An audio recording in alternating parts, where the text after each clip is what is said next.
Primero tenemos que entender una cosa, y es que en el entrenamiento necesitamos cierta demanda, cierta intensidad, cierto volumen. Ahora, ¿hasta qué punto necesitamos intensidad? Es aquí la cuestión, señor.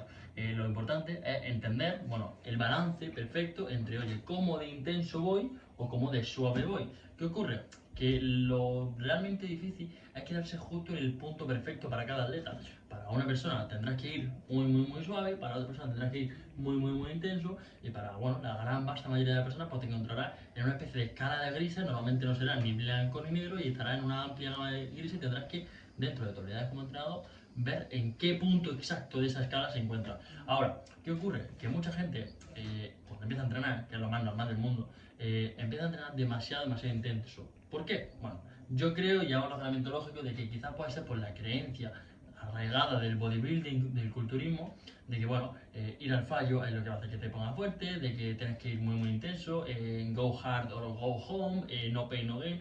Yo creo que, bueno, puede venir muy arraigado por ese tipo de filosofía de que, oye, tienes que ir a muerte, tienes que hacer rabadillas todos los días, y realmente no es así. Normalmente en el 99,99% de los casos no necesitarás ir a rabadillas.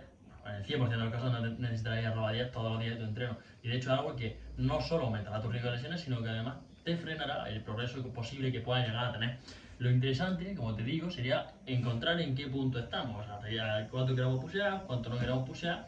Y hay aquí una herramienta muy interesante, y es el trabajo submáximo. ¿Por qué? Porque en un mismo entrenamiento podemos tener una dosis de, digamos, el entrenamiento más intenso, como puede ser una especie de top set, una rampa hasta el final, o quizá un por uno pesado, y luego tener un trabajo submáximo que supla otro tipo de demanda, que puede ser demanda de trabajo de volumen, de que simplemente necesites ponerte la barra y practicar, o un poquito de skill practice. Al final nosotros tenemos que entender que necesitamos cierta cosa, necesitamos a lo mejor tocar cierto porcentaje de carga para adaptarnos a esos porcentajes y generar unas demandas que hagan que lo volvamos a adaptar y mejoremos, pero a lo mejor no solo necesitamos un tipo de trabajo que sea intenso, sino que además necesitamos otro tipo de trabajo, como puede ser un trabajo en backups o trabajo de volumen en otro día, que aunque no sea igual de pesado, porque ya hemos suplido esas demandas de trabajo intenso, pues tengamos que suplir, pero si dice suplir,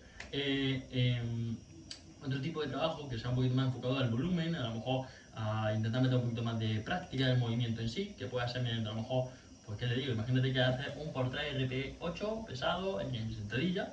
¿Qué ocurre? Que no solo va a hacer un por 3 RP8, a lo mejor hace el por 3 RP8 y después hace una especie de backup sets, que pueden ser pues un 4x3 RP5, RP4, a lo mejor con un log drop marcado, o un 3x5 RP5, que aunque bueno, puede decir que el trabajo submáximo no tiene por qué ser RP5, al final, tal y como yo entiendo, un trabajo submáximo es un trabajo muy ligero.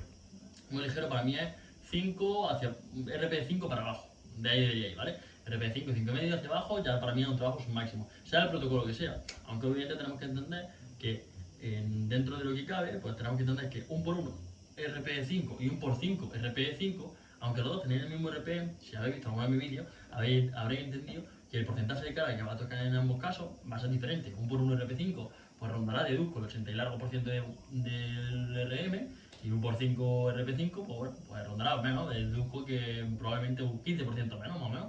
¿Qué ocurre? Que ambos son dentro de un trabajo submáximo, pero el protocolo de por 5 RP5 es más submáximo. Ahora aquí tenemos que entender también lo que requiere el atleta. El atleta a lo mejor requiere un trabajo de altas repeticiones que prime un poquito más ese mayor número de levantamientos, aunque eso también a un porcentaje de carga menor, o a lo mejor ese atleta necesita hacer una top set y luego no hacer una bajada de carga tan agresiva, mantenernos con un rango de repeticiones similar, pero con un RP inferior.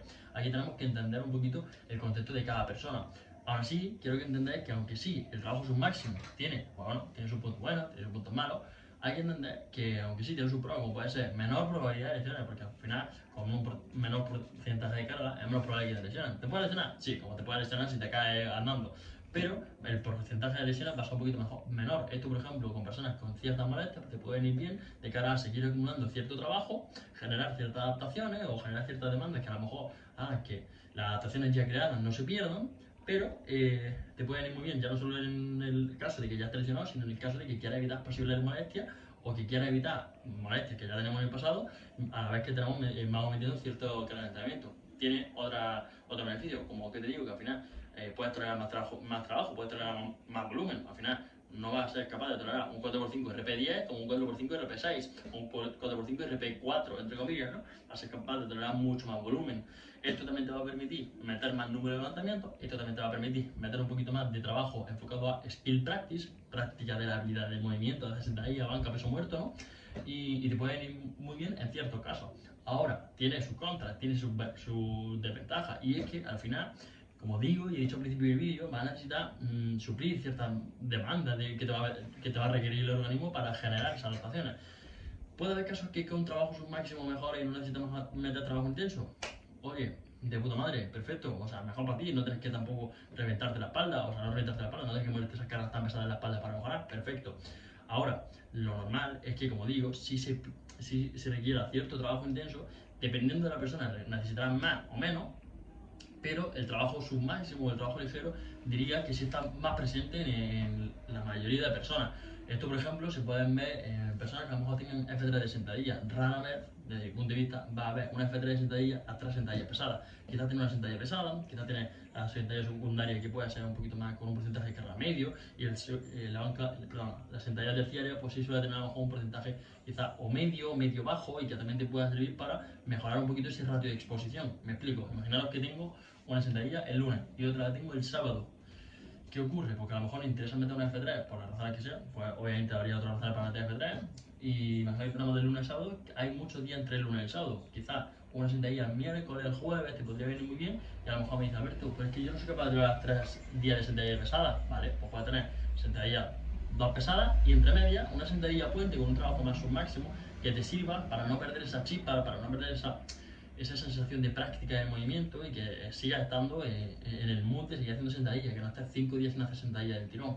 Esto puede ser distintas ventajas, pero como digo, si solo trabajas con un tipo de trabajo máximo, te aseguro que va a dejarte ciertas adaptaciones sin crear. Te lo digo porque yo como entrenador he caído en el error de programar mucho trabajo submáximo, ya sea por una razón u otra. En un momento de mi carrera como entrenador pues no me obsesioné, pero es verdad que estoy trabajando mucho con un trabajo máximo, a lo mejor metía muy poquitas series demandantes, y aunque sí, la gente mejoraba, ahora que he vuelto a empezar, bueno, no es que haya vuelto a empezar, pero he vuelto a trabajar de una manera con más entrenamiento un poquito más pesado, o el trabajo máximo como herramienta, pero no como herramienta principal, no como el eje de mi metodología, sino que una herramienta y listo, ¿no?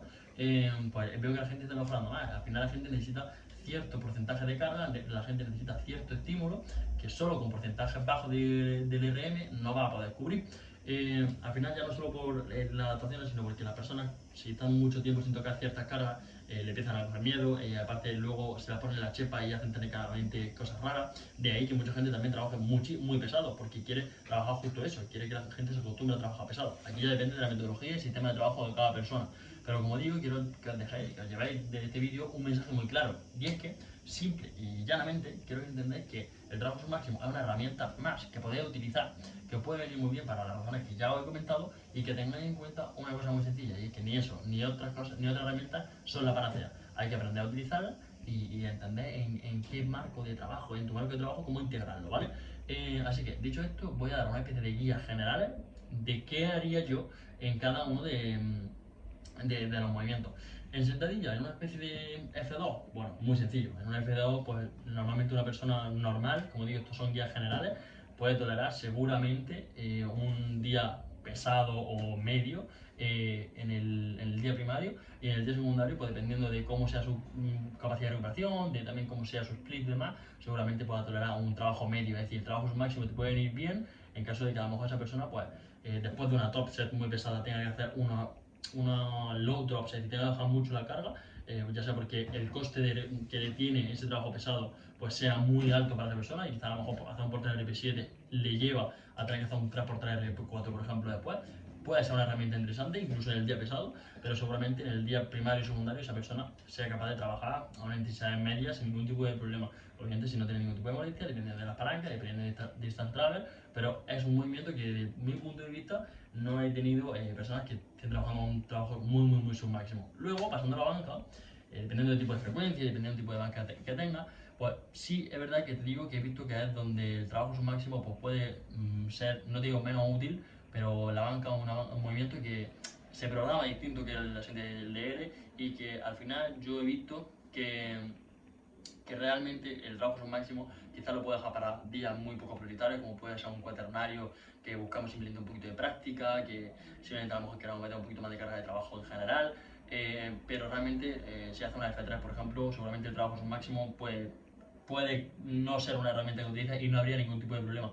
Luego en el DL, sí es verdad que puede ser que venga un poquito secado por mí como atleta, pero yo doy, bueno, simplemente un poquito mi punto de vista y os digo que, aunque sí, en el DL primario, pues quizás sí se puede ver un poquito un DL más pesado y luego unas vacos, pues quizás, como digo, porcentaje medio bajo.